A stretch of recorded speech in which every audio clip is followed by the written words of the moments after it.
Well, hello and good evening, everybody. Welcome to the Full Sail University online classes. My name is Steve Kane, and we are doing the audio workstations class tonight. We are doing a week 3 Monday night lecture.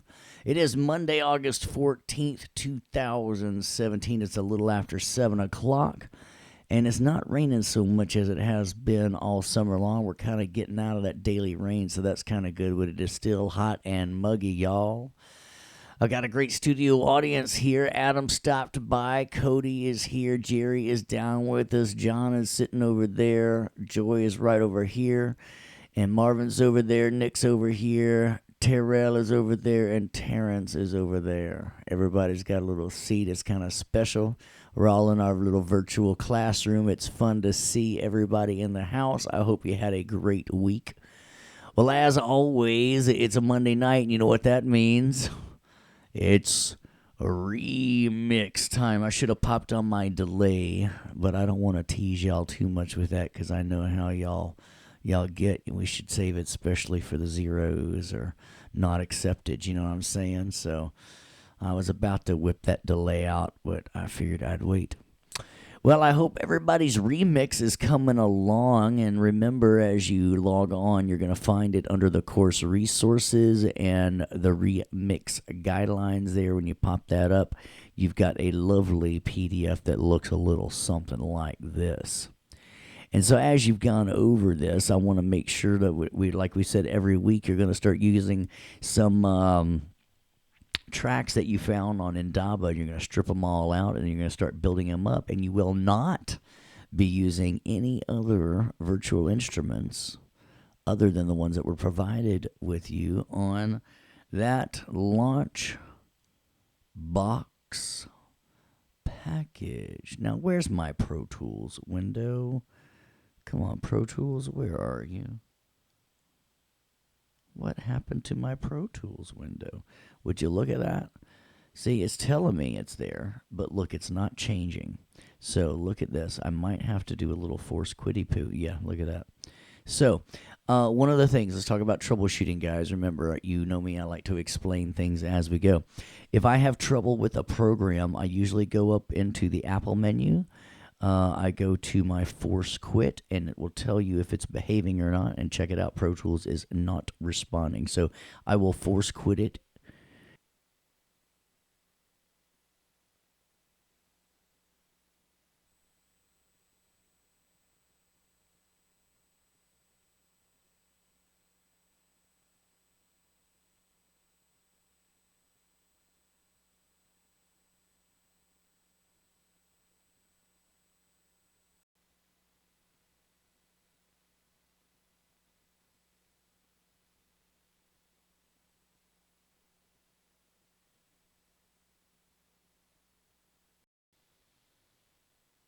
Check 1, 2. All right. Did everybody get scared? Remember when we were little and the lights went out in the classroom? Thank you for sticking by that. So I want to make sure everybody was watching. So I had to go force quit Pro Tools, and because that got locked up somehow. When I opened it up, I held down the letter N. And what that does is it prompts the playback engine, and that way I could choose that I wanted to use the Sapphire tonight. I had a question earlier about, or an email today or yesterday about this hardware buffer size. And when I'm recording, I like to set this at 256 and lower. And I like to have dynamic plug-in processing. All right, so let's hit the OK button. And that's why I held down the letter N, because if it goes by default and would have used that Pro Tools aggregate, you would have not been able to hear me. All right, so with that being said, that's just a little technical reason. So let's talk about this one more minute while we're here. So when things aren't going the way I want them to go, either like I'm looking under my I/O setups and I'm not seeing the ins and outs that I want to see, or something like that, I usually couple two things. After I change my playback engine, perhaps I did not hold down the letter N, and it brought up a different playback engine, and I had to go change it after the fact. It would restart Pro Tools, and when it does that, much like when it happened tonight when my audio dropped out, it would have to relaunch there. Now, so that playback engine, especially if it loaded up something that had a different I/O amount.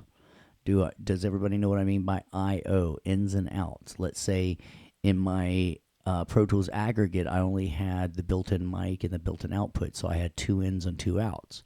But now that I've chosen the Sapphire, I've got multiple ins and outs. And so what I would want to do secondly is go to the I/O section under Setup. And when I do this, and I'm not going to do it because I don't want to strip out the menu, but what I would do here is I would highlight them all, and then I would delete them, delete the paths, and then I would hit the default button, and then it would bring all of them back. And that's if it, let's say it still said built-in 1 and 2 and built-in mic, and it didn't say anything about the Sapphire. So I usually couple those two things together just to make a little working note: playback engine and I/O setup. All right, those two generally go hand in hand. Set your playback engine first, and then go do your I/O setup. Okay, so that's just a little technical stuff. So let's get rocking tonight. Let me ask my live studio audience, what save function do you think I did before I got rolling tonight to give me just an extra copy? Not necessarily a backup copy, but just an extra copy, a different reference point. What kind of save is that? Adam and John with the quick responses, and Nick, Jerry are all in the house. Thank you. Yes, save as Savaz, right? So I did a Savaz earlier, and I named it now. You see up top, I named it Day 3 Bass, which my bass, right? That's the type of fish that my friends used to fish with when we were out back in Tennessee. We get some bass and some brim. But hey, now I want to get some bass going on. So what I'm going to do is let's do this. Let's clear everybody out for a second. So I'm just going to go. I'm going to hold down Option and click. All right, and so let's get a couple instruments up here that I'm going to be using tonight. We'll get maybe 3 or 4. All right, so let's name this bass, and we'll just name them as I go. I'm not sure what I'm going to want yet. Oh, there's already one with this name. All right, so we'll name this Bass MIDI. So little M on the end, you know what I'm saying? So we'll hit the AUK button there. All right, so let's type for a quiz. I sound like a robot at times. Let's see. Is anybody else? I'm looking over at my my comments, and people say I'm sounding like a robot at times. What I could say to that is domo arigato, misto robato, domo domo, domo domo. All right, I'm going to do 3 fingers down right here, make all my stuff here. All right, so what kind of track? My instrument track. By the way, I want to start coloring my rhythm section. I don't know, maybe we got drums is kind of brown, so, and our vocals are red. Let's make these kind of the blue family. All right, and make our rhythm section kind of like that. And you know what? Since the bass is the bottom end, we'll make it dark blue. Yeah. All right, so I've got an instrument track. An instrument track is like 2 types of tracks combined together. What 2 types of tracks is an instrument like it? Man, John is on the quick draw with the MIDI and aux. You are right. So that's what I like doing, because that way, and now check it out. Remember that I don't have any MIDI routing until I put a plugin on. I just like putting my instruments right up here at the beginning. And so I go with the instrument. And then for the bass, I like the vacuum. A vacuum is, now a lot of people think vacuum sucks. A lot of people say, I've got no space for a vacuum. All right, did you get that? I've got no space for a vacuum. I went to the Air and Space Museum and it was empty. All right, so this vacuum is a nice, cool modular synthesizer.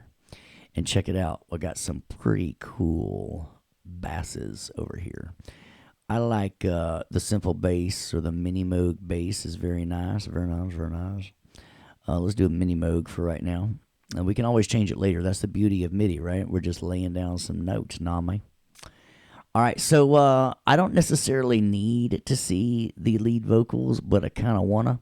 All right, so what I want to do, though, real quick is check it out. I want to go ahead and make another memory location. What key can I hit on an extra large keypad or hitting the FN key to make this little window pop up?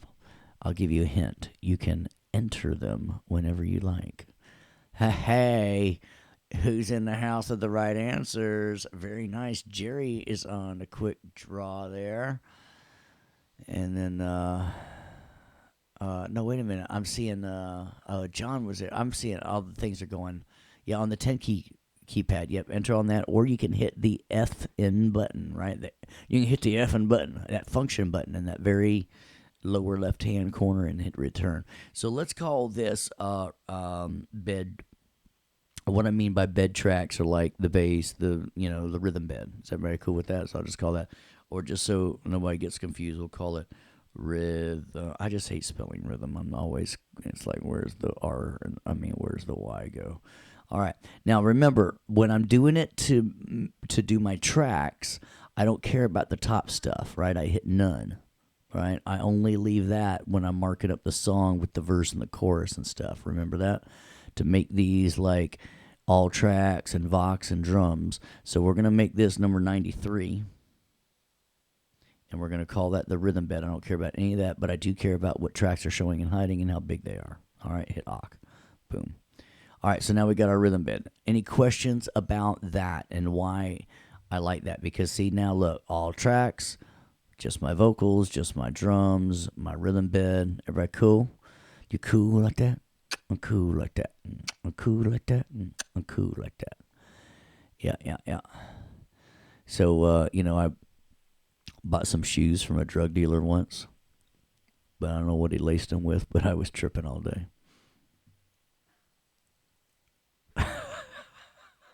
I got shoes from a drug dealer. I was laced with it. Tripping all day. That's funny stuff, man. All right. I'm going to be here all week, by the way. All right, so let's lay this down. Now that I look at this. Would you look at that? I'm going to shake my mouse so it gets big. I forgot who liked it when I had big mouses. But look, it automatically assigned it to the vacuum, right? Now, I'm not going to hear anything right now until I hit record. Is everybody cool like that? Now that I hit record, the signal goes through. Everybody cool with that? Now, this is true because I have got the MIDI through option connected. The general rule of thumb is have this checked, okay? Okay. Unless you've got a really cool old keyboard that is worth a lot of money that you want to use, then you're going to uncheck it. And if that's the case, call me. We'll talk about it, and I'll tell you why. But most people don't have their hands on an old mini Moog or something like that, and so they need to check this. So we're going to leave this checked, and I'm hitting the keys, by the way. I know you can't hear me. Listen. Ooh, can you hear me clicking on the keyboards? That's me clicking on the keyboard, but now I get. All right, so now I get it. So let's look at the signal flow. So because I loaded this up, now it's able to go to the vacuum on channel 1, right? This is my MIDI signal. This is my audio signal. And my audio is going out to monitor 1 and 2. Now, I don't like that because, remember, I like it to go through my submaster first. Matter of fact, I want to put my submaster here up in the mix. 3 fingers down. And so I'm going to reset this as my rhythm bed. So I'm going to right click. Now, right click is the same thing as going up here and saying edit, right? because I just wanted to add a track to it. So I just hit OK again. And now I've got my submaster up here because everything else I'm sending to my submaster. So I don't have to keep on stopping to do this. Let's do it to all of them. So help me out here. What should I click on? What should I hold? What button should I hold when I click on this track name to highlight them all? Right? Oh, yeah, Cody's down with the shift. All right, so now I'm going to want to do the same thing to all of them. And now, so I got a double key combination, right? Apply to all my tracks. I've been talking about this one now for a couple of weeks. What am I going to hold down instead of, so I don't have to do all of these separately? I'm going to hold down what 2 keys, so when I do this, they all do it, right? Watch this, bada bing, bada boom. Look at that. They all went to submaster. Shift and Option. Word up, man. Word up. Thanks for playing, guys. Remember, I like to ask a lot of questions. I should have warned you. So I got that now. So now I got them going to my submaster, but I still hear it. All right, we'll make that a little bit louder. All right, now I forgot what key we're in. Does anybody remember what song the key of the song was in? Because I forgot to write it down. Well, I don't think it's C major.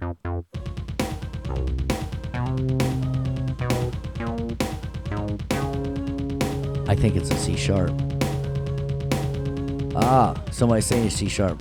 Sorry. All right, so let's do 2 things. Let's go ahead and change the key and put C sharp major, the funnest of all sharps. Oh, I should have put it at measure 1. Sorry. Let's just drag it. I said just drag it. All right, fine. What I'm going to do is I'm going to delete it with Option click. Pow wow. Yeah. And then let's go back here. C sharp major, starting at measure uno, which is just Spanish for 1. And we're going to go all the way to the end of the session. Okay. All right. So now, the reason that we did this is so that when we're looking at the score, like if I hire people to start playing, right, it's got the stuff on here, right? So, and we're going to get this rocking pretty cool here in a little while.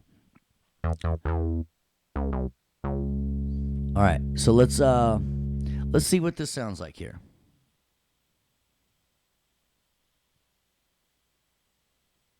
So we got the intro 2 coming up.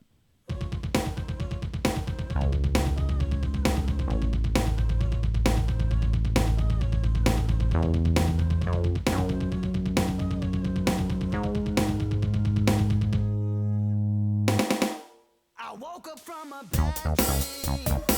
The sun is peeking through the tall palm trees. I still ain't got no money, but opportunities all around me.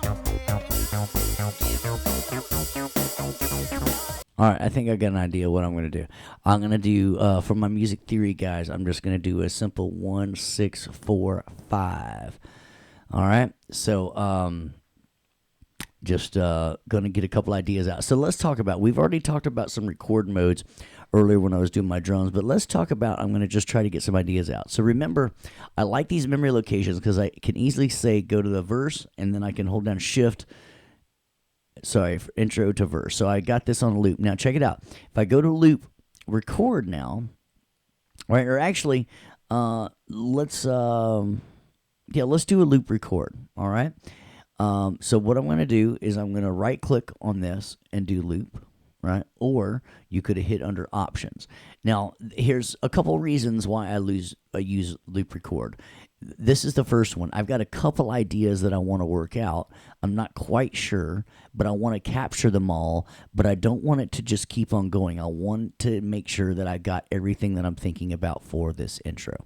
All right? So now what I want you to pay attention to over here, let's pause for a learning moment. I've got a lot of things already in this clips list here. Let's do a save real quick. Thank you, intern. And then let's do this. I'm going to click right here and look what it's showing. Everything that's automatically created. Well, listen, there's a whole lot of things that Pro Tools does automatically that I don't do. For instance, Does it make sense that if I had a big long section, let's say this big, and I split the middle of it out, that Pro Tools also has to create the outsides of that section? That what would be called an auto-created section. Like if there's a big section and I only wanted this small piece, right? That's the piece that I created, and then Pro Tools created the outside pieces. Does that make sense? So watch what happens to the clips list when I take my auto-created off. Boom. See, now it's a little bit more manageable. Everybody cool with that? Everybody cool like that? I'm going to hit save for a minute. All right, very good. Thank you, intern. All right, so now then, let's get a little loop recording on, and I want you to see what happens, right? I want you to notice that it's going to be called automatically bass M, right? Because as I record and this is why I'm so CDO, and remember, that means OCD. I just have to alphabetize it, right? It records, as it records these hold files here, these bold ones are hold files, it gets its name from the track. So I don't want to see none of that stuff named Audio 1, Audio 2, Audio 3. That means you don't name your tracks up front, man. And ain't nobody got time to go back and rename that. Not me. All right, so let's check this out, party people. Let's do it. All right, wait a minute. Let's do it. Hang on. Command 1, right, because I want to get to my transport window. And I want to make sure that I get myself my 2-bar count off, because I just don't want to jump into this thing. I want to turn my click track on. Actually, I don't need my click track anymore, because it's going to click automatically during the count off, and then I got those lovely drums. But, oh, look, it's got some weird selection. Let's go here to here. That's what I wanted to do. All right, there we go. And then we're recording the bass. All right. Is everybody cool? Any questions before I get rolling? So, welcome. We've got some new faces here. Welcome, everybody. So, any questions? Give me a thumbs up if you're ready to roll. We're about ready to start getting some music going on, so I want everybody to have their seatbelts on. I want you to keep your arms and legs inside the ride at all times, all right? Heck yeah. I'm going to throw out some C-sharp minor up in this thing. Let's do this thing. Watch that bass name, because I'm on loop record. I want you to notice that I get a lot of basses, all right? Here we go.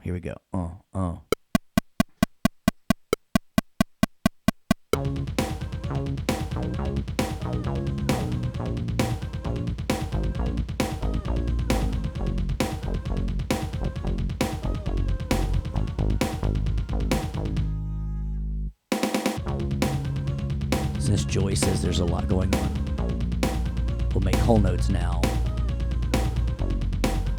But now notice how it's bass 2. Now here we come up on bass 3.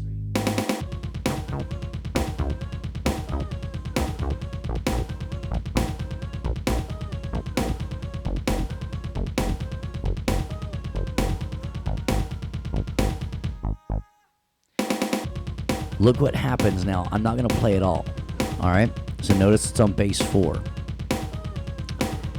So let's notice that if I don't play it all, it should keep the 4 number. All right, here we go.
All right, so everybody cool with that?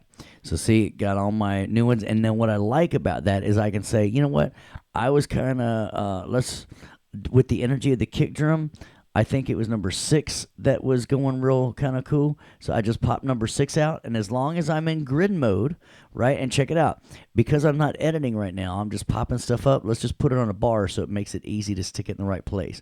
Make sure you get your grabber so you can grab it like you want it. Grab it. Make sure I put it right on the exact downbeat, not on measure 4, 4, 4. I want it right on. Oh, is that where? There we go. See how I had to move it away, and now it came back on 5. Sometimes you got to move it away, move it away, move it away now. Move it away.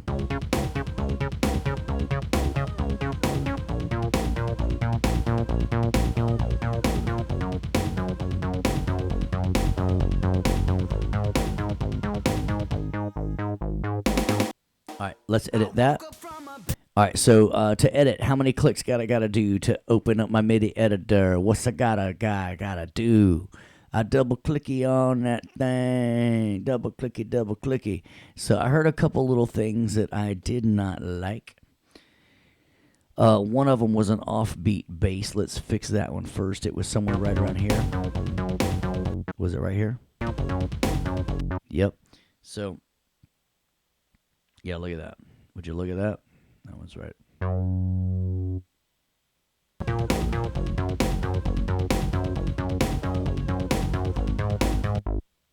Let's find out what's going on right here.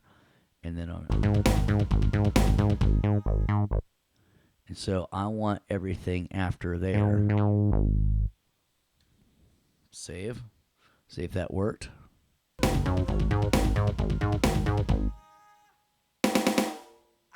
All right, cool. So let's see if that works. Now remember, anytime I click on something, notice how it's going to give me blue arrows or red arrows, depending on if it's record armed or not, right? And it'll play exactly that.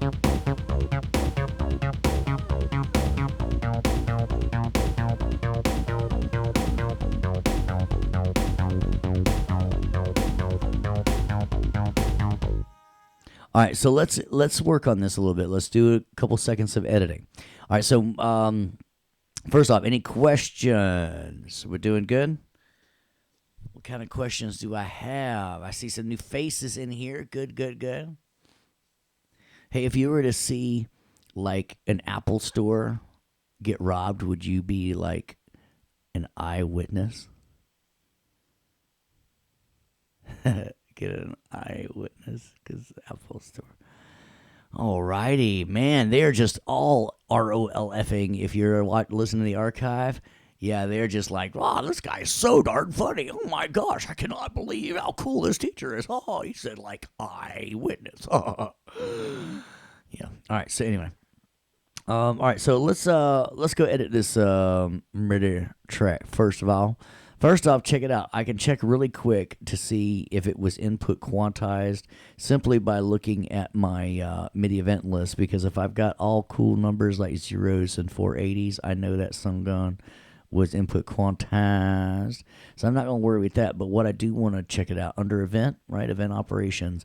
This is where all the cool stuff for MIDI is. So I want to fool with my duration for a minute. And so first, let's make him, let's make him legato, and let's give him just a small little lap, small little gappy poo of barely, right? Like 80 ticks. Let's see what that sounds like. All right. One of the least gratifying windows, because you can hit apply and you're like, well, it didn't do anything. And you hit apply and you're like, it didn't do anything. It should have went away. All right. In the meantime, remember what I called that drunk uncle window? Remember at your family reunion, the uncle's like, hey, wash this hand, and then he hit you with the other one? Yeah, I hated that uncle. Watch the undo history. Look how many times I changed my MIDI duration just because the window didn't close, right? It did it the first time, I promise. All right, but let's listen.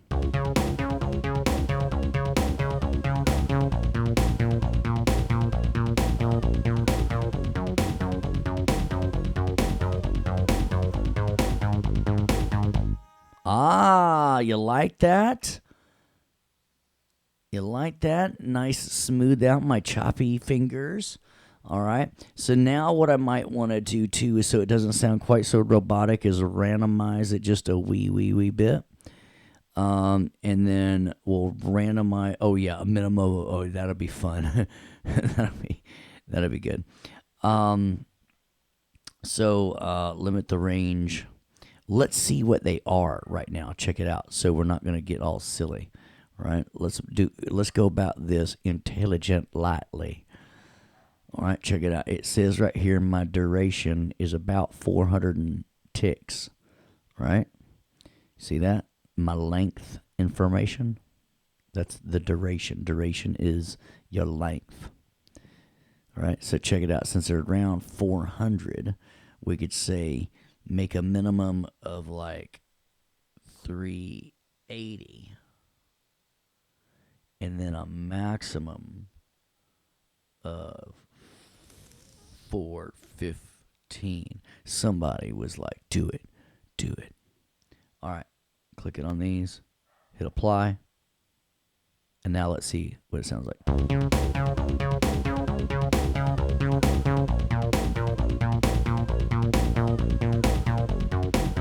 And see how it varied them.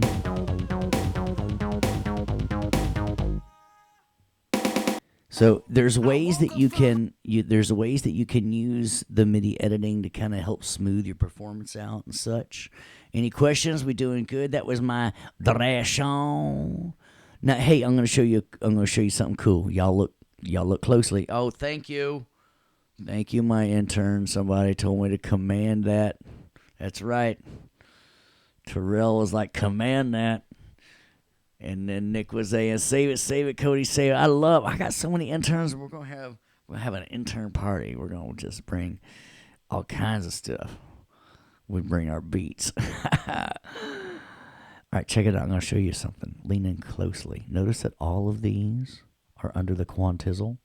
So I'm gonna teach you something silly. Instead of memorizing all these quick keys for things that you're gonna use a lot, memorize this one.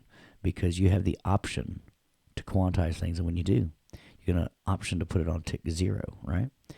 And check it out. When you do that window, I hold then command down arrow, and I get every other window in that list. Isn't that cool? So and I just a little. So let's look and see what's going on with the Velocity. All right.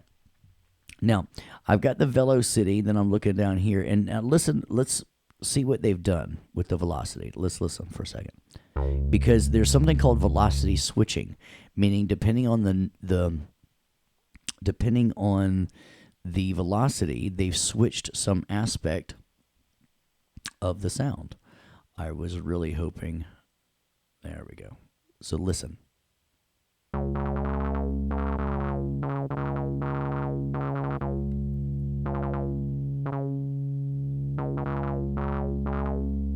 Hear how it's got more bass quality when it's up than when it's down? It's like it's connected to a filter. So I kind of want to smooth that out a little bit too. So what I'm going to do is I'm going to select all of them. I'm going to hit Command A, right? And I'm going to go back to, so check it out. Option 0 to get my quantize window up. And then Command down arrow. I said command down arrow. Are you serious? Oh, you're not going to want to do it? Oh, did I crash you? Oh, no. Pro Tools, are you being a bad little DAW tonight? It's being so bad. All right, so I'm going to hit Command Tab. Let's check. What is up with Pro Tools? What is up? And you know what? Man, talk about the interns telling me to save. Talk about the interns telling me to save.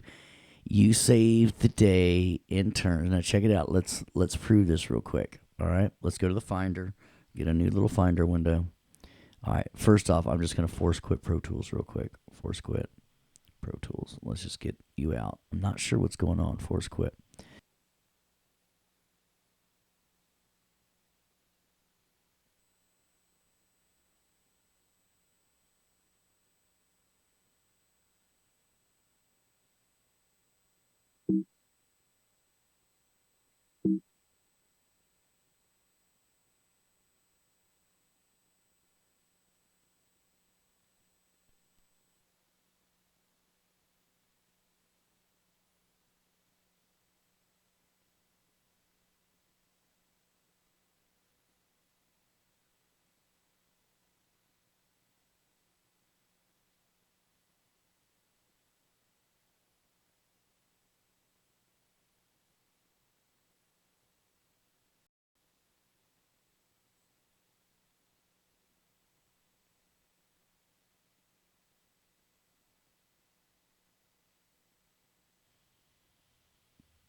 All right. All right. Man, what is up with this, man? Holy cow. All right, so let's do another save. And thank you for my interns for telling me to save. So let's see where we were on this velocity thing. All right, so we did not get that. So Command 0. Let me see. Sorry, Option 0 to bring up quantize. Command down arrow. And I just want to smooth this thing out, right?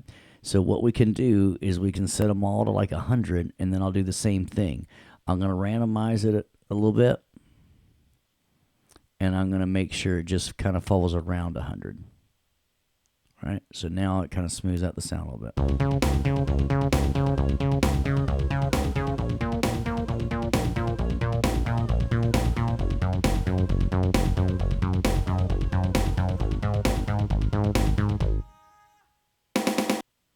All right, so let's take a quick poll. Do you want to see more bass recording, or do we want to work more on this instrumental? And here's why I say this: because as you work, there is no wrong or right answer on what we move to next. I have worked with plenty of artists that said, "All right, now let's lay down the bass for the verse." I've had plenty of artists that said, "Just keep on rolling until I mess up," and then I've also worked with artists that says, cool, the bass to the intro sounds good. Now let's do the next part of the intro. So either put next part or next verse.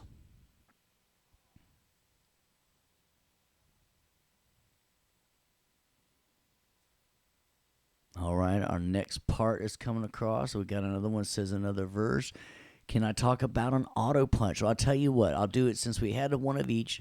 I'll do one last little part, and we'll do it an auto part. We'll do it an auto punch, and then I'll move on and we'll create a new part. All right, so let's do one more aspect of this vase. I'm going to see what this verse 2 sounds like. So what I want to do, I'm going to get my memory locations window up. That's Command 5. And I'm just going to go over to here to this verse 2 and see what that sounded like.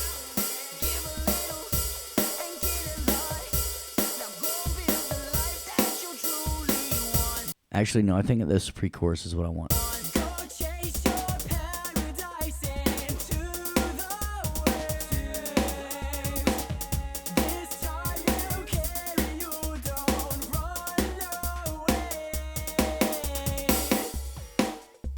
All right, so I'm going to do that pre-chorus. Now, check this out.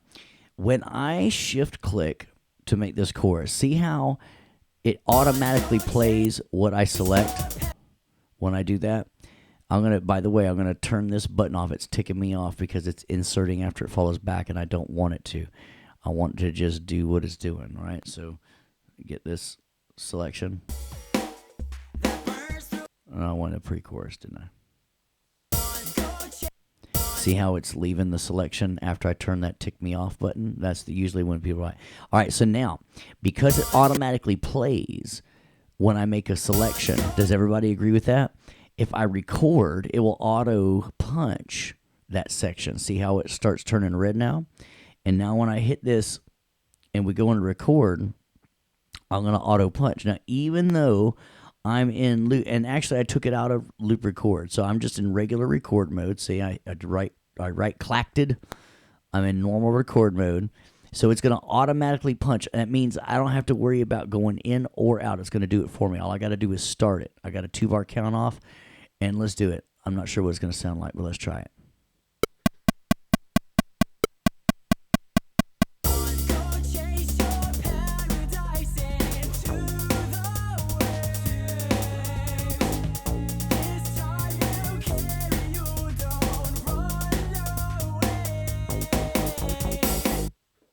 All right, so I hope that worked.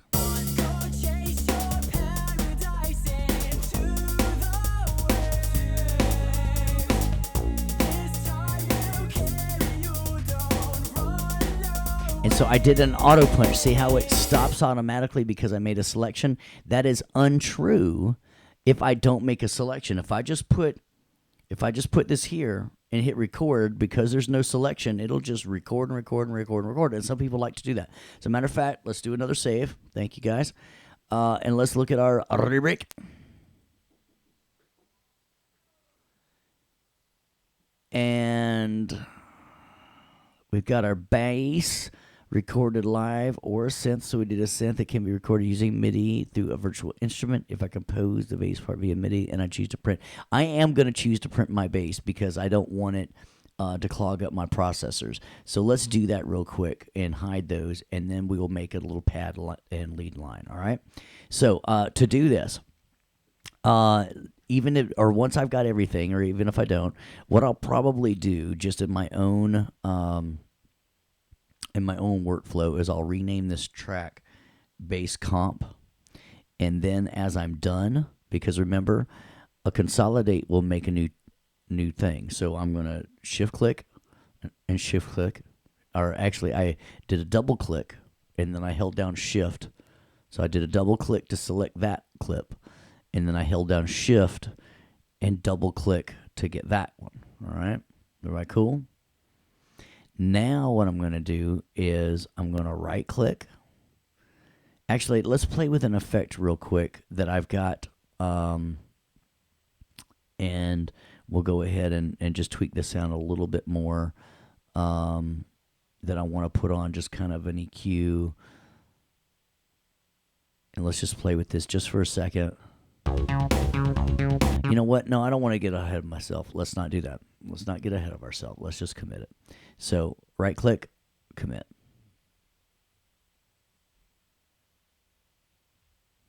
And then remember, we're going to consolidate it, get everything going on, and insert it and hide it. Do it offline. Here we go. Here we go. Come on. Come on.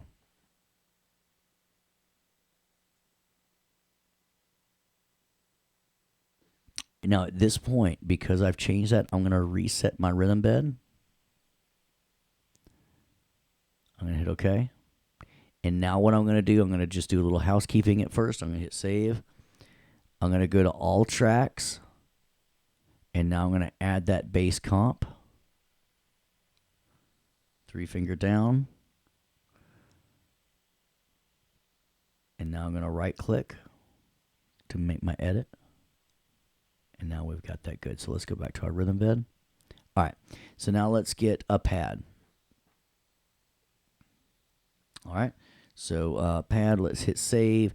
For this, maybe an organ would be a great pad. All right.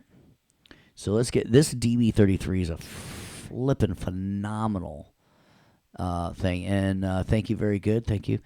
And so I'm going to pause for the cause. I see some questions coming up, so let's take a pause for the cause, all right? Hang on. I'm going to grab a sip of water while I'm at it.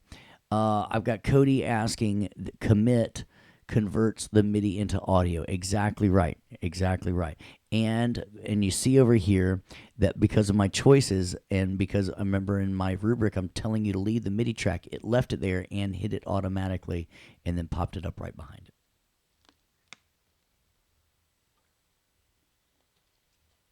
All right, so let's do this. Let's do a nice mellow jazz kind of sounding for a minute. And then arm the track. Actually, let's name this org. I'm not crazy about that one. Let's see what gospel sounds like.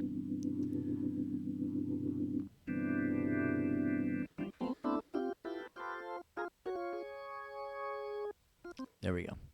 All right, so now, before I get there, let's pause and just talk a little bit about musicality just for a couple seconds. You have seen me now use quantize when I decided afterwards I wanted to fix the rhythm. I used quantize. Then you saw me use input quantize when I knew I was going to be fixing the rhythm. And I also laid down a bass with input quantize. Now, for the next couple of instruments, I'm going to turn this off because I'm going to be doing things like this. And if I do that, it's going to sound like ding, ding, ding, ding, ding, ding, ding. Does that make sense? So there's some instruments that you just don't want to input quantize. All right? So let's have some fun with this organ and see what we have here now. All right, so now this time I want to, let's see, we've talked about loop record. Let's talk about, I'm going to talk about destructive just for a minute. And actually, talking about these record modes, honestly, is better when we're dealing with audio because MIDI and audio are treated a little bit differently by the sequencer. By default, MIDI already acts destructive. Let's prove this for a second. So I'm in good old normal record mode, right? I'm gonna make just a little intro right here for the intro. So let's select this part. So this is what we now call an auto punch, right? We're learning that because it's going to automatically punch in and out, right? Even though I'm in normal record mode, we're doing an auto punch. Actually, we've done a couple of those. Let's not do an auto punch and show you what I would do otherwise. I'm just going to hit 3 to get in record.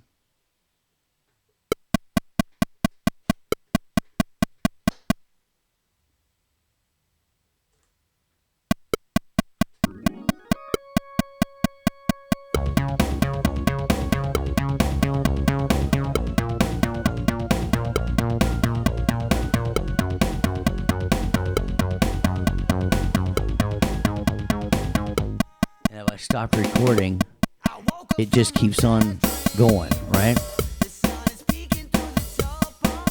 So that's not auto punching.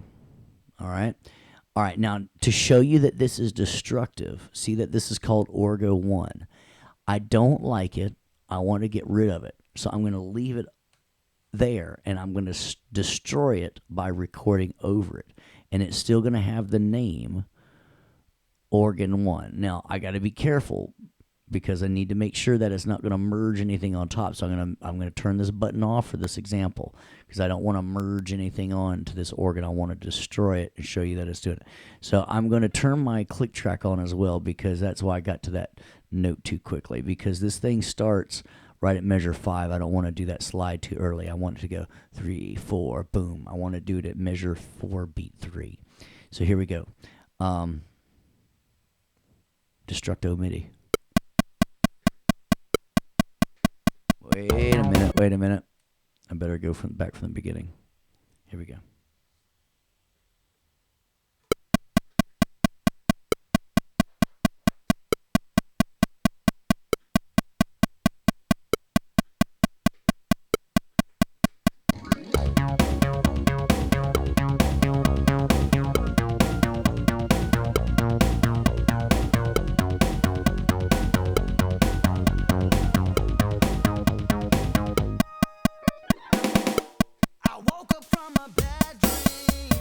All right, so we've got, see how it kept the name Organ 1?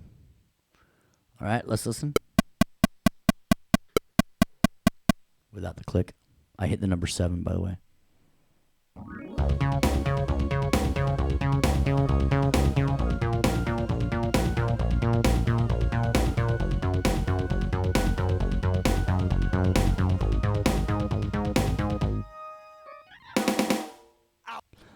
One more. Can I do one more? Will y'all allow me to do one more? Because it just, I want to do one more. All right. So I'm going to hit return. It's destructive. Here we go. I better turn this back on so I can get my place, right? Here we go. 1, 2, 3. 1, 2.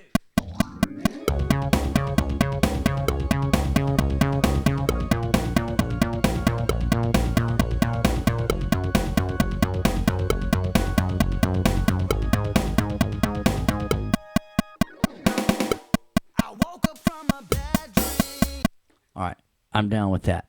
So, do a save. And now what I'm going to do is just go clean it up a little bit, right? Just do a little editing. Just make sure I didn't do anything stupid, which, shut up. I'm allowed to say that. All right, so like these little notes right here.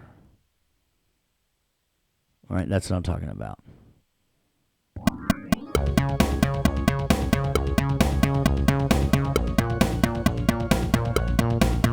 All right, so I didn't want those. So I think what I want to do there is I'm going to take those out, and I'm going to take that out. Take this. I'm going to move it right there, and then check this out. This is kind of like a smart tool. See how I can trim it out? All right, but then on this one, check it out. If I hold down Option, all right, I can delete those couple right there. And then let's trim this one out. All right, let's see what we're sounding like now.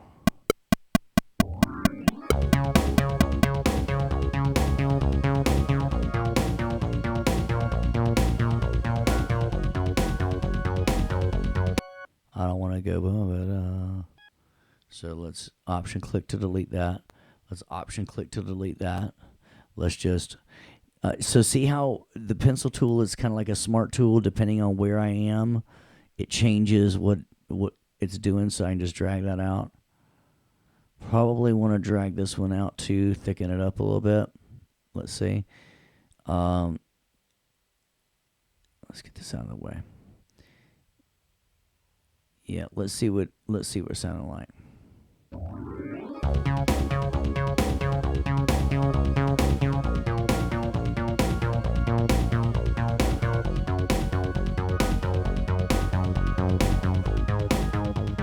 I don't like this one. Let's get it there and see what it sounds like.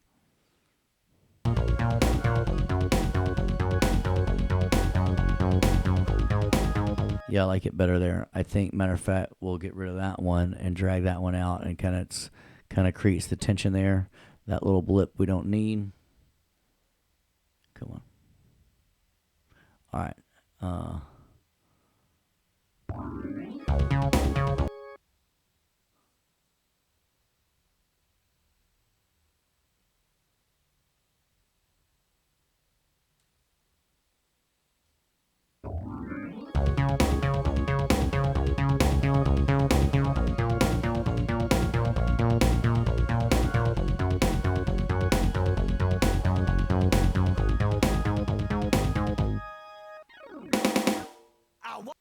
All right, so maybe I want to insert, when it's just a pencil, I just click it. Now check it out.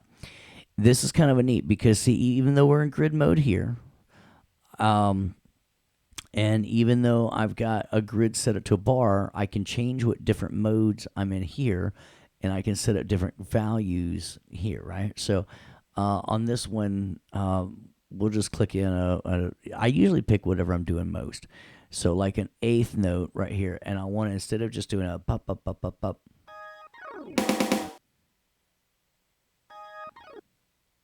let's add a note here.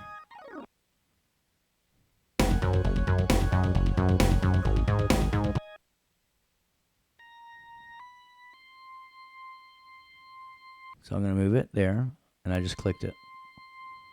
And then we'll make it long. Whoops. Come on. Option click. And then get the ruler. I mean the trim.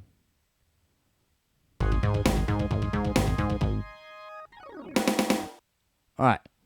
Save. All right, so let's hit some, let's do that.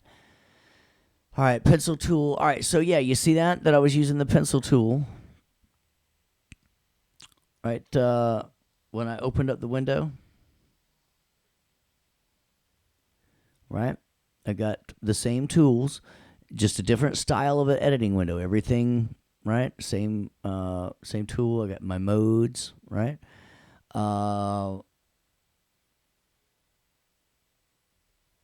So yes, if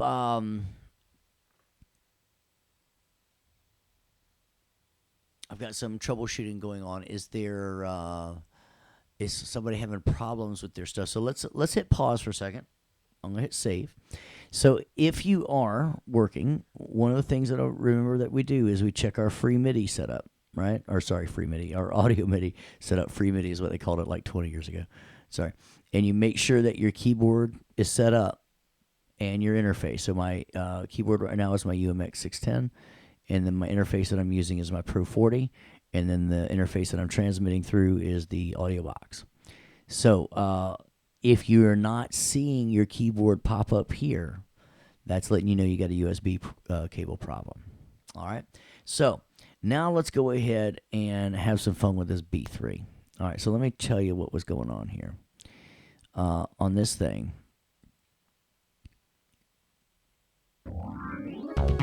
All right. Let's make that blue. All right. Because it's part of our bed here.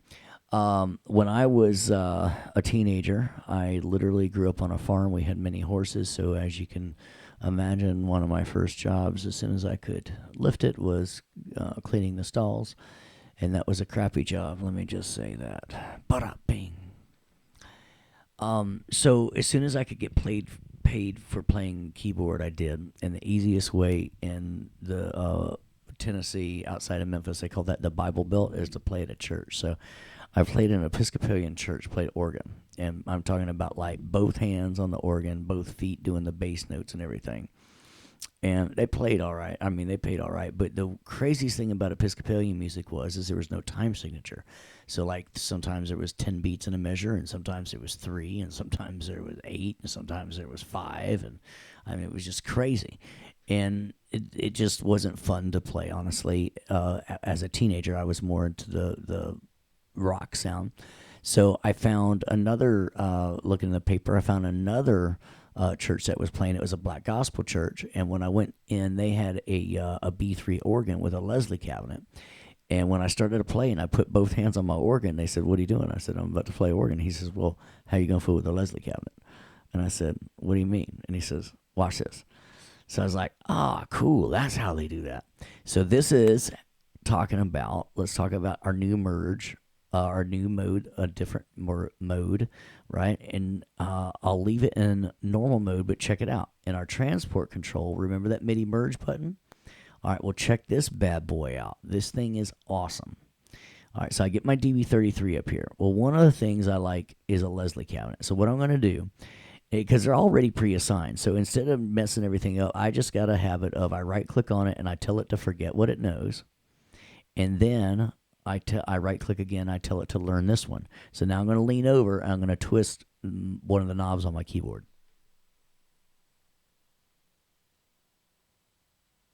You see that? It works great, doesn't it? So, does anybody know what they think the problem might be? I know exactly what it is, but let's just take a minute to troubleshoot. I tried to twist the knob on my keyboard and the signal did not get all the way through to the plug-in. The signal did not get through. What always has to happen to get signal through, whether it is a note or a controller, what button on a track must be pressed? Give you a hint. Yeah, I record arm it. So now check it out. I'm going to record arm this, and now I learn it, and now I'm going to go twist a knob. Hear that? I mean, see that? All right, so now I'm going to do another one. I'm going to go over here to change my tone. I'm going to right-click over here. I'm going to say forget this one and forget this one. So what I'm going to do is I'm going to say learn this one, and I'm going to go twist a different knob. And then I want these two to respond to the same one, so I'm going to twist the same knob again.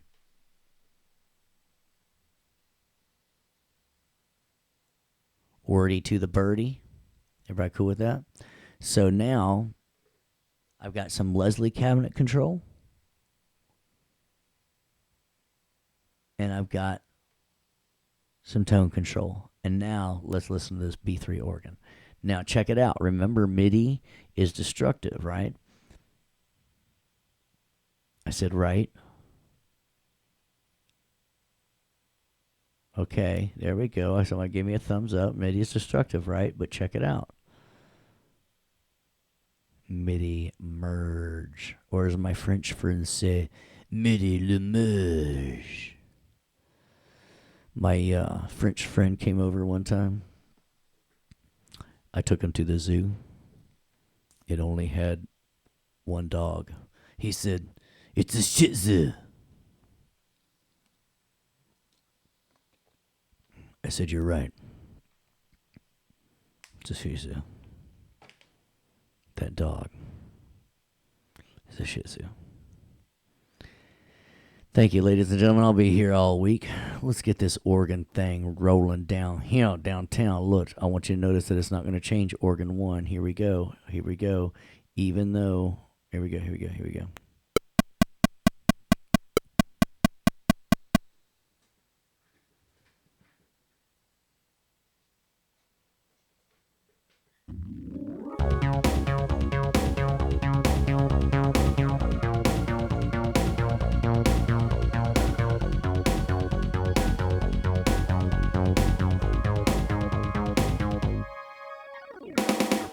I woke up from a bad dream. Oh, yeah. Got it? You like it? Look at that. Now, look, I automated it. Watch.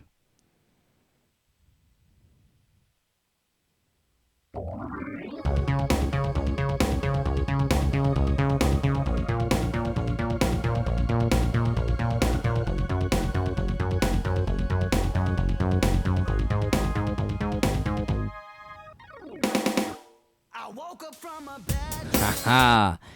And now I learned how to play me some organ. So I was able to now. So check it out. If I wanted to, if I really, really super wanted to, now check it out.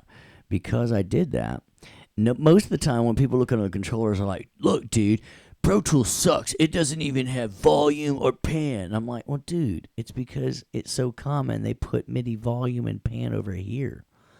Oh, okay. I got it. So what are these? Well, these are the next most common ones. And then when you actually record one in, they'll actually give you another one, right? And so that way, if you wanted to look at whatever one we wanted to, so let's go look and see which one our MIDI this one was. So this one was the one that was 91, right? So now I go over here, and if I need to edit that, whoops, sorry, wrong button. Sorry about that, okay? And I go over here like that. And look at this. I go controller 91. Just like that. I can zoom in there real tight like. Watch this. I take my line tool. I'm not lying to ya. I'm not lying to ya. You can fix them straight up like that. You get it? I'm not lying to ya. Ha ha ha. Yeah, okay. Okay. Good job on that, okay. He doesn't drink no,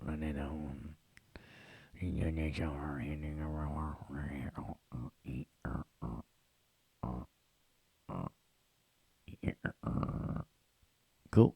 Everybody cool with that? So, what I was just getting at, sorry, I'm just being silly, is that you can go check it out, and after you record them, you can go edit them. Edit them like that, okay? Just like that. All right.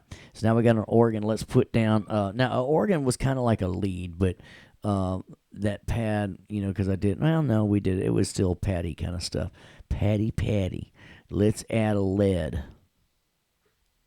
Lead gasoline.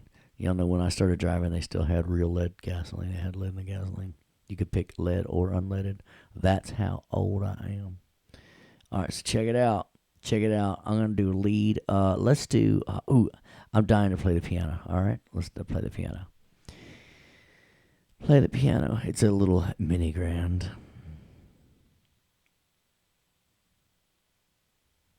Wish they had a Mason and Hamlin on here. Let's see if they got Mason and Hamlin. That would be the best piano in the world, subjectively speaking, of course. Concert hall front row. Heck yeah, brother. Heck yeah. Let's do it. Are y'all ready to lay down?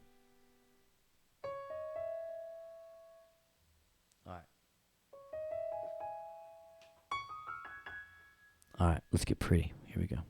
Now, I'm not sure what I'm going to like here. So what I'm going to do for this lead is I'm going to go over here like this. Now check this out.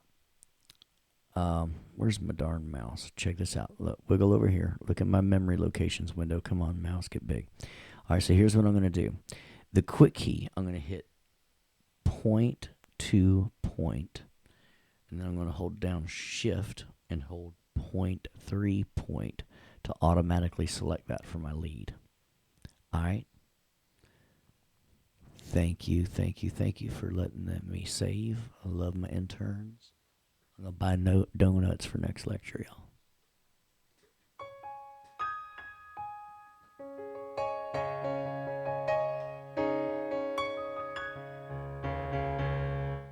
All right, it ain't no Mason and Hamlin, but let's give it a shot. So because I'm not sure what I want to do yet, I'm in loop record. Everybody cool with that? No, I'm not. Record. I'm in loop record. All right, here we go.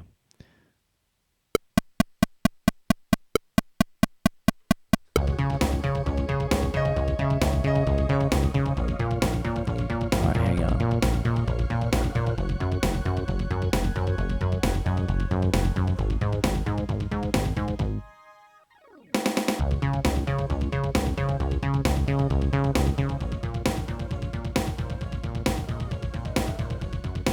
Let's just get, all right. Now, all right, so check it out. When I look at all tracks for a minute, let's go adjust this for a second. And I'm going to do a little bit of prepping. Actually, let's go to drums for a second. All of the, oh, look, I converted to audio since I've done this. So let's just do Uncle Steve a favor. Let's hide all the MIDI stuff like we should. And let's go get the real drums. Now, what I want to do here, check this out. I want to add a drum subgroup because instead of bringing them all down a little bit, instead individually, I'd rather bring them all down at once. And that's going to require an aux track that we can use as a subgroup. So I'm going to put one right here underneath this, and we're going to call this drum sub. All right, so now check this out. Instead of all of these going... all these were not going to the submaster. So instead of going directly to the submaster, we're going to take all of them and go directly to the drum sub. All right, so check it out. I want this one to this one. Hold down Shift and Option. I know you already know that because I already asked you. And this time we're going to send everybody to the drum sub right here. See how it automatically labels it? Right? So now the drum sub, I'm going to have that go to the submaster. But this way,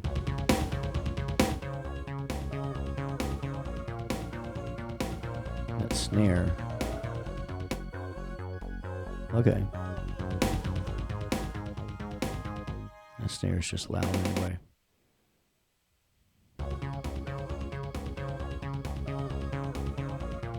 And I just like to get a little decent mix as I go. All right, so let's do a couple things real quick. Let's make this our new drum. So 3 fingers and down. And let's right-click. Save that for our new drums. Right? Oh, let's also double-click and make that part of our drums color so we can tell by looking that's drums. All right, so now let's go get our all tracks. And all tracks, our drums are good in there, but let's add in now our drum sub since we made that. And so where are you, drum sub? Right here. All right, so we're going to do that, and now 3 fingers down. And now let's get that for all tracks again. And so I'm just going to right-click on all tracks. Let's edit. Get that. All right, so now let's see. We've got with all tracks. Ooh, make sure we get our couple of new instruments. We got our need our organ and our lead, and we're going to need our instrument 9 and 10 here in a minute anyway. So let's go ahead and get those. 3 fingers and down. And get our all tracks again. Okay, so now we have got, let's go back just so we can concentrate our rhythm bit. All right, here we go. So let's recorder on this. Okay, so now I can hear this nicely over this. All right, so now we can do this. All right, so I want my count off, but I don't want the click afterwards, so that's why the click is off, but the count off is on. We're at got our right loop, and before I get jumping, while I'm doing this, I've got a question in the list right now of can I create groups. And right now I'm going to do that next week as we start mixing. I like to use mixing groups a lot, but I wanted to go ahead and talk about how to go ahead and use a subgroup like that. Is everybody cool with that? So let's, any other questions? And so I'm going to do that next week in creating a couple groups this way.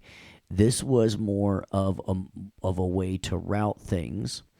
And so that's why I have all my kicks going to a drum sub, and then my drum sub going to my sub master. And then what I'll do next week as we work on our vocals, I'll probably get a vocal sub, and I'll have that go to my sub master. I'd probably have, let's say, guitars. If I had lots of guitars, I'd then have a guitar sub, and then that would go to my sub master. Is that making sense to everybody? Can I get a heck yeah? Did y'all hear about that girl that was on trial for beating her husband to death with his own guitar collection? And she said, first offender?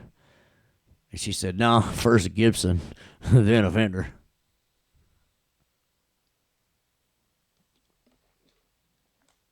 Get it? First offender. No, first a Gibson, then offender. All right. So, any questions about the way I was using that subgroup? Any routing questions? All right. You may not have a submaster. That's not a requirement. All of your subs might go straight to your master fader that we ask you to create. So that would be fine as well. Okay. But let me know if you got one. Talking about got one. Hear about that three-legged dog walked in the bar and says, I'm looking for the man that shot my paw. I got one for you. That was a good one, wasn't it? All right, but I know you've heard that one before. All right, so let's lay down this piano, shall we? I'm getting ready to lay down this piano. When you get a chance, you need to look up Mason Hamlin. All right, so I'm not sure what I like yet, so we're just going to play for a few minutes. Here we go.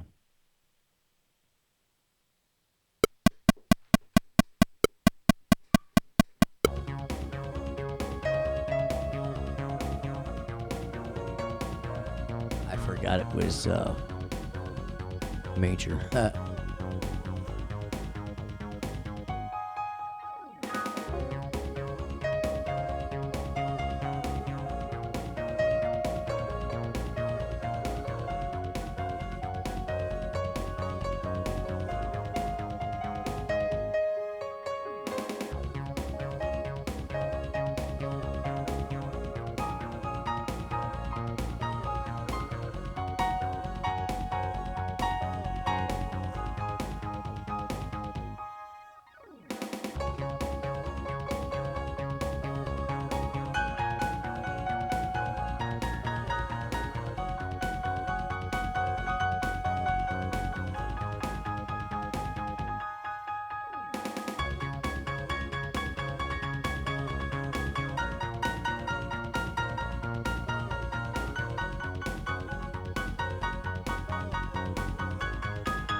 Finally, I think I got one after 9 takes.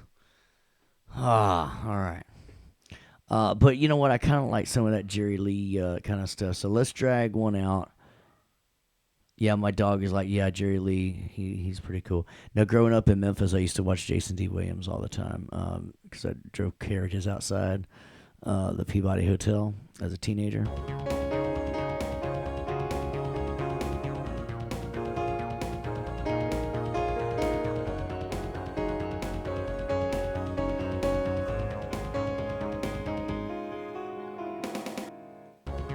All right, let's see. All right, that'll work. I'll save that. But now, let's see what else. Let's see what was going in because I can. Let's listen for a second.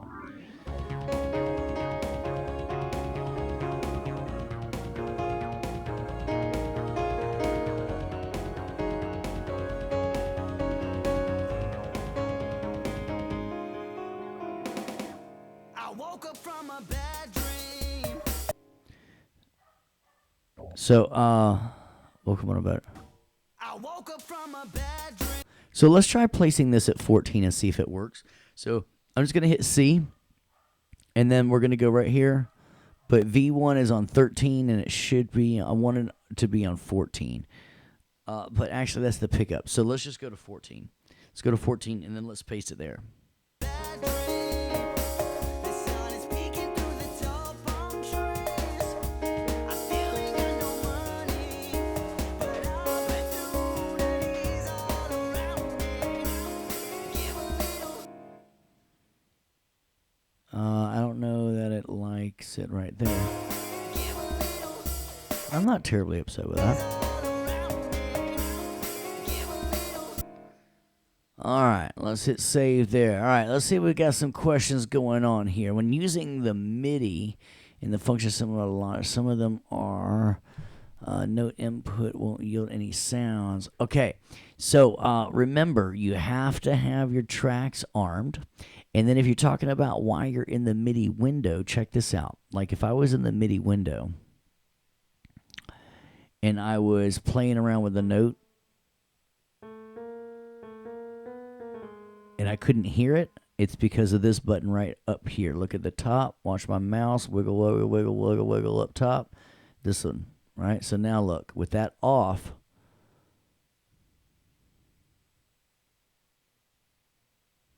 whoops, undo that. Let's go to my undo history and make sure. Okay. I woke up from a bad dream. No, we moved. We moved. So Bad dream. The sun is peeking through the tall palm trees. I still ain't got no. So if you were trying to grab one note like this one, see how I can't hear it now? It's because that window is off. I mean, that button. I hope that's what you're meaning. Whole button right there. All right. Let's see. Are you having problems being no sound? No. All right. Just asking. All right. Yeah. Yeah. And so, so remember, just let's hit some basic signal flow. Is we want to, as we have audio MIDI set up, make sure that it sees your MIDI device. If that's not happening, that's the problem. All right. Once you have that in the instrument tracks, I want to make sure that you're seeing the instrument column and the insert column and the I/O column. You're going to put your instrument on the insert.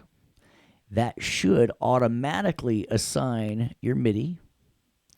If you have that right, you should see MIDI signal flow in this little bitty meter, and then you should see your audio signal flow in the larger. All right, and then if you're still not getting it to work, remember, we can set up things. All right, so I had some signal flow questions. Everything else looking all right? We doing good? Cool. Hey, do you know what Forrest Gump's password was? One Forrest one. You like that? One Forrest one. That is a banking password. Yep. All right. I'll be here all evening, y'all. Well, let's get down. So that sounded like some good lead stuff. And so notice I like my loop recording when I am just working out parts because eventually something will come out, right? And that way you don't get frustrated from like, oh, I messed up, I got to start it. Just loop it a couple times, and then when you think you got a good one, bring it on out. And then what you would do, remember, is at the end of it, I'll maybe name this like piano comp, and then what edit command am I wanting to do to get these together?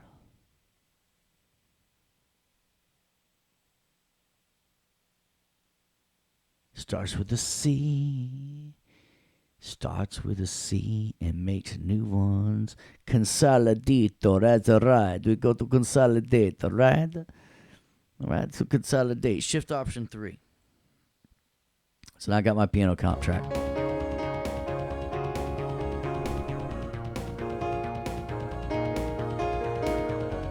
All right, so now what I'm going to do is I'm going to commit this bad boy. All right, so commit it. When I commit it, I like to have the fader up, right? And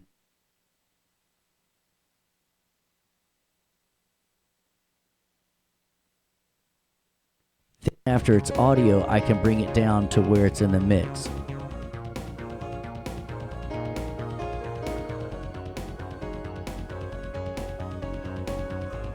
All right.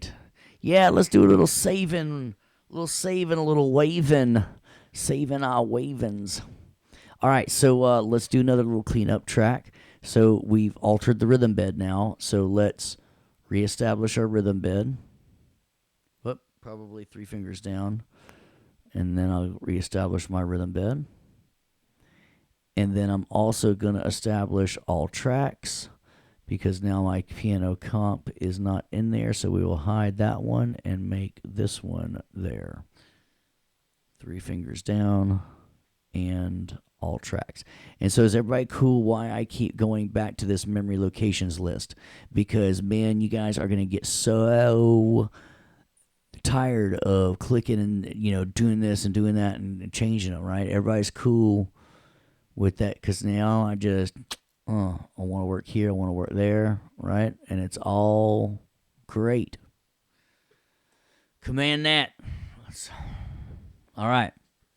Yeah, I just love working the memory locations that way instead of going and choosing all my tracks that way. And especially when you learn the quick keys, it's a decimal point and then whatever this number is and then decimal point. And you can work them together. Like, let me show you. Like, if I said, hey, let's look at all tracks, decimal point, 90 decimal point. And now let's go to the verse, point 3 point. I woke up from a bad dream. No, you know what? Show me just the vocals. 0.91 point. Oh, let's go to the chorus, though. 0.5 point. That burns through the whole night. See how quick that is with all that is? So all these quick keys, and this is why I love that 10 key pad with the calculator keys on them, is because then I can hit decimal point, and then whatever my numeric pad is, let's get all tracks back, number 90. Put your 90 period. There you go. All right. So let's see. We had. Y'all got any questions? We got a lead line out. Let's do a little melodic counterpart, maybe like. What instrument? What instrument do y'all think? Maybe something. I'm thinking something monophonic for a counter melody. What you thinking? What you thinking? You could do an arpeggiator. We could do one of those. We might do one of those later. Horns? Woodwinds? All right, let's see what we got here. Let's just see what we got here going. See, we've been working on this intro.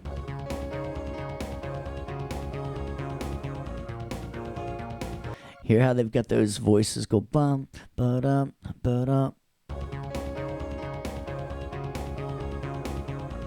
Maybe we work with something that goes with that. So let's get our rhythm bed back. And so instrument 9, let's go ahead and name this horns. Horns. All right. So my dad's getting older now. I swear he's telling me this story. Y'all can look him up. He's talking about his old guitar teacher. This cat named Dennis Sandoli. And he's like, and I was sitting there one day having my guitar lesson, and then walks Charlie Parker and says, "Hey, y'all want to come jam?" I'm like, "You freaking Charlie Parker walked to your guitar lesson." He's like, "Yeah." And I was like, psh, yeah, holy crap. How come you never told me this before? Yeah, so as we get talking about jazz, isn't that crazy? Taking a guitar lesson and Charlie Parker walks in. Holy crap. All right, talking about horns. All right, so woodwinds. Let's see what we got here. Probably expand is going to be our best bet for this guy. Let's see what we got.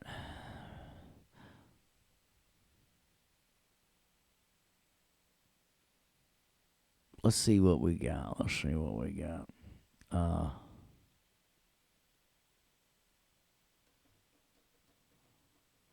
Let's record arm it.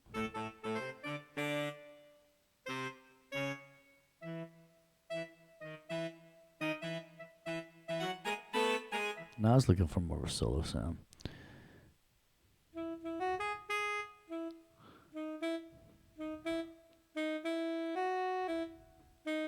Is that exactly what they were doing?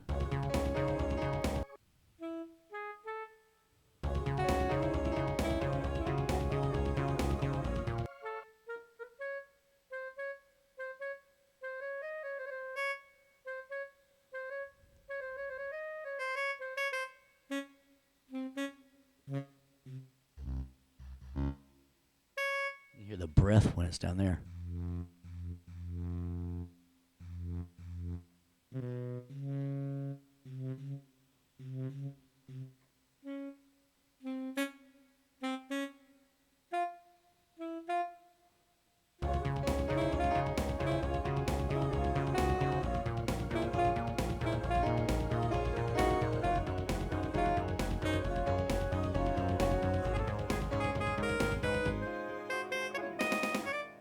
Yeah, it's exactly what I was thinking, John. I've got.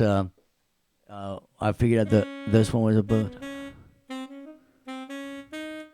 So I was thinking about going up a third.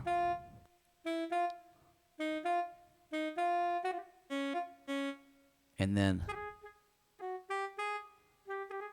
So something like that. So let's try that. So let's do a little free bass recording, and not loop this in. Let's just kind of get in it.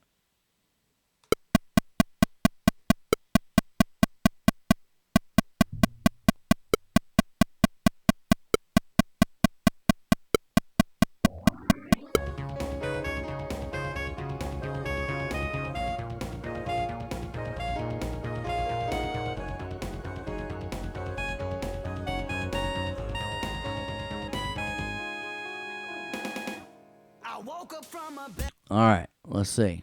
Let's try. I don't know about that. Let's. Should we? You know what? Rather than editing it, let's do one more time. So what I did, my little trick there is I had my other hand on the 7 key, and I turned my click on and off because I just wanted to hear it so I could get in on time and not be late. But let's redo that one.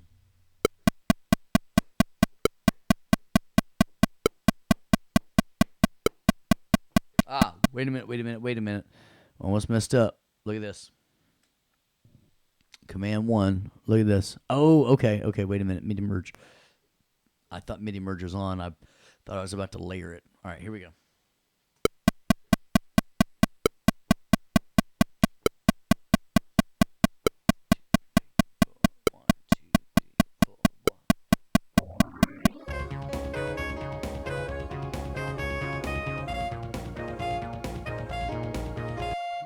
You know what? For some reason, it did not I did hit record, right? All right, take you off.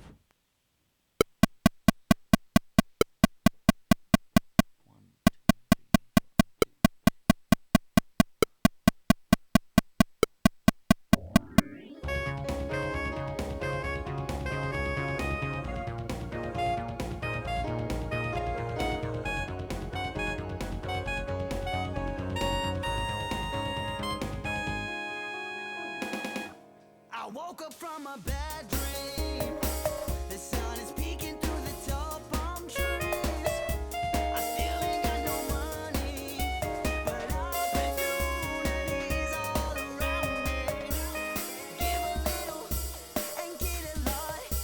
Now go build the life that you truly want. Go chase your paradise into the waves. This tide will carry you, don't run away. That burns through the whole. All right, so I had a couple ideas out there. I liked what I did on that first part. The other part, not so much, so check it out. Let me show you some quick little editing tips, all right? So we got tab to transient here, right? So what I'm going to do is I'm just going to get my selector tool. I'm going to stick it up front here. Going to tab to it, trim that as needed, right? And then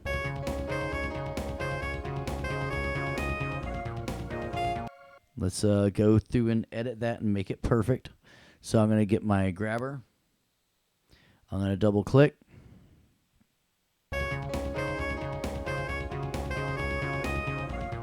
All right, right there.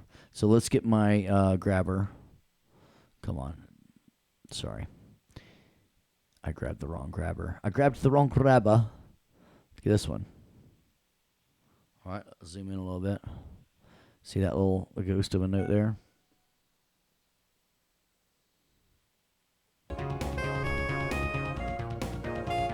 All right, that one though. Now, notice that I'm not doing like the big things like change velocity and making them right on this kind of stuff because I need to be able to make this sound like a real saxophone player more than just like stay in this range and all this, right?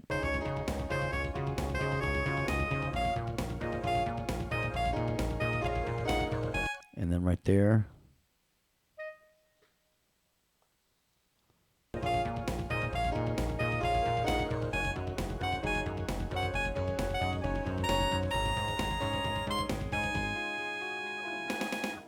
I woke up from a bad dream. All right, so I think that'll work. Now, let's do a little MIDI merge on that as well now. So now I'm going to go back and just to keep this separated, let's go over here and let's separate that. So I got just this right here that we'll call the verse, right? So I'm going to right click because I'm not ready to comp it yet. So I'm just going to rename this horns verse.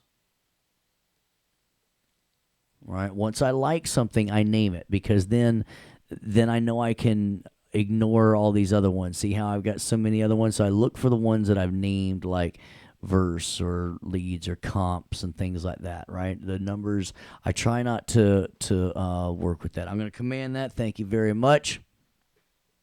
Terrell is fighting hard for that internship tonight. And so by the way, let's do another Savaz, right? Since now we're really getting these bass down. It's more than just bass. So let's call this rhythm bed. Right, because everything's coming together nicely. You like how I spelled a rhyming bed? I like that too. All right. So now we've got another save as. Let's play with that saxophone a little bit with that merger chord maybe. So let's get our, make sure we're merging. And then, let's see what modulation wheel sounds like.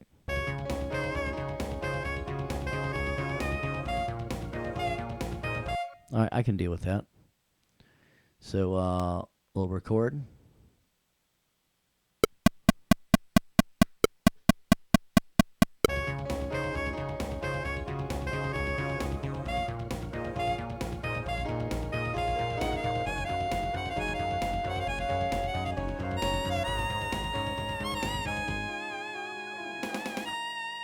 All right, so wait a minute. I thought that was just going to be modulation going in there, but it sounded different. Let's see.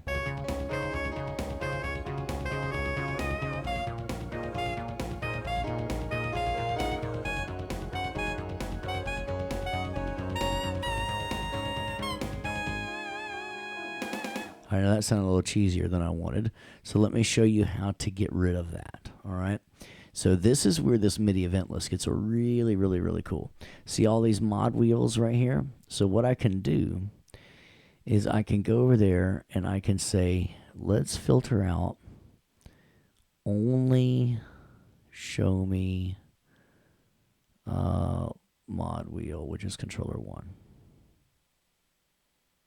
And now I can go over here and just delete them all. And then I go back to my view filter and show all. And now I've got rid of that view filter, that thing I just laid in. I could have hit undo, but I just wanted to take another minute. If, like, let's say the producer came in the room like 3 hours later, is like, oh, everything's great except that stupid modulation on the sax.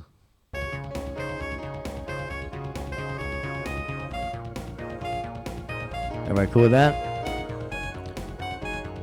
Should we all vote to leave that off of there? I think it sounded worse with the modulation, actually, honestly. But you know what? Let's play around with this. Let's just get funky for a minute. Get funky for it.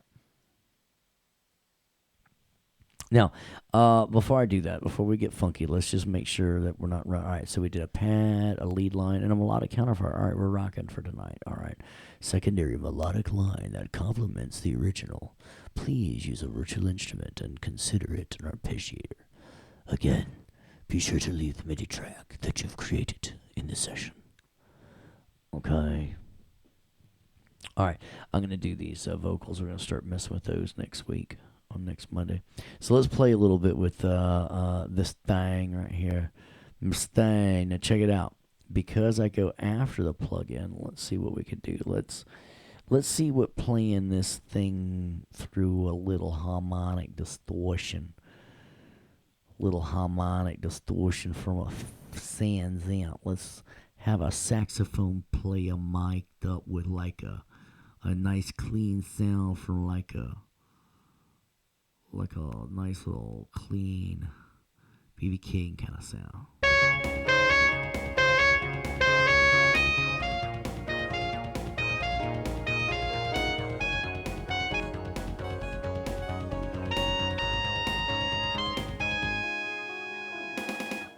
I woke up from a Hey, I kind of like that.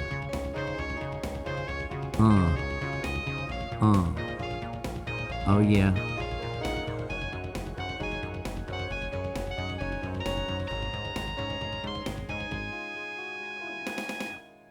Haha. All right, I'd save that. We commanded S. Yeah. I was working with my buddy the other day, my songwriter, Fede. He was so mad. He's like, dude, nothing rhymes with orange. And I said, no, it doesn't.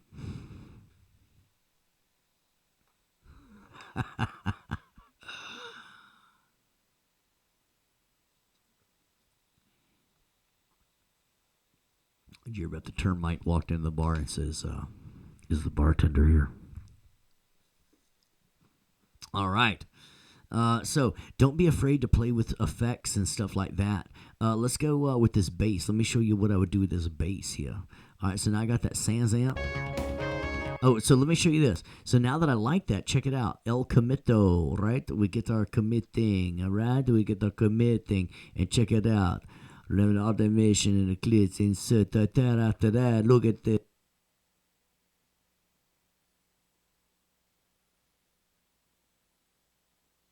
Before I hit play, actually, you know what? I'm going to undo that. Because remember I told you before you commit, keep them up.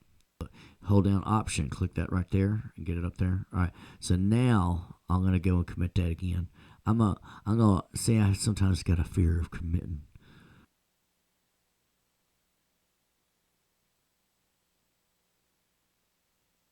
Oh, got that. Now listen. It's got the sound of the plugin in it.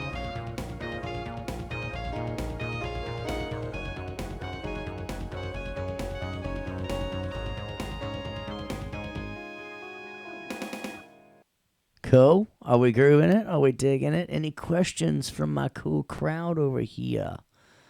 What's going down over here? Y'all feeling all right? All right, so look, we about got everything. Let me show you maybe something fun to do with this bass, and then we'll call it a night. Maybe I'll let y'all out just a little bit early. Because I got some questions. Some people had some troubleshooting they wanted to go over, and I promised them I would stay afterwards. But check this bass out. One of my favorite things to do with the bass is under here, the rectifier. Listen to this. All right, first, we're going to bypass it.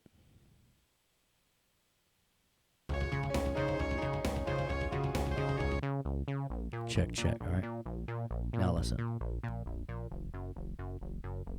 I know if the computer speakers might be hard to hear it, but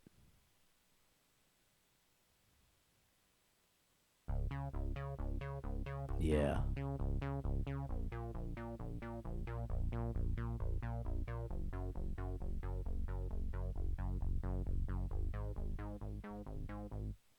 See what it sounds like in the mix. Nice.